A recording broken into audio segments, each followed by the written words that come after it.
Vision پر ہر شخص آ سکتا ہے سوائے ڈاکٹر اسرار کے. کیوں؟ ڈاکٹر اسرار نے کیا کیا؟ باقیوں کی دعوت میں وہ انقلابی ڈنک ہے ہی نہیں. واضح ہے، نصیحتیں کرتے رہو، سعودی ٹیلی ویژن پر طہارت کے مسائل، وضو کے مسائل بیان کرتے رہو. لیکن اگر حکومت کے مسائل بیان کرو گے تو کل تمہارا پتہ بھی نہیں چلے گا تم گئے کہاں.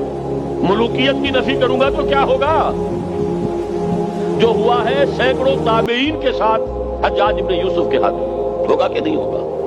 حکومت کے نظام میں شریعت کیا چاہتی ہے، نظام کیا ہے اسلام کا، ذرا یہ بات کرو گے تو بند. اس لیے میں بہرحال اس میں صبر کرنا ہے، جو راستہ کھلا کریں گے.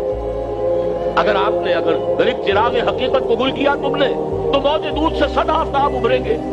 میرے ویڈیوز ہیں، میرے آڈیوز ہیں، پھیل رہے ہیں، پوری دنیا میں پھیل رہے ہیں. ٹھیک ہے، ٹیلی ویژن کا دروازہ بند کر سکتے ہو، آڈیو ویڈیو کیسے بند کرو؟ لہذا ایک راستہ بند ہوتا ہے، اللہ تعالیٰ دوسرے راستے. آج انٹرنیٹ پر میری تقریر، میرے جمعے کا خطاب انٹرنیٹ پر جا رہا ہے. پوری دنیا میں جو شخص چاہے چند گھنٹے بعد 12:30 سے 1:30 تک میری تقریر ہوتی ہے. شام کو 3-4 بجے انٹرنیٹ کے اوپر موجود ہے. امریکہ والے سن لیں، یورپ والے سن لیں، سعودی عرب والے سن لیں، کون روکے گا؟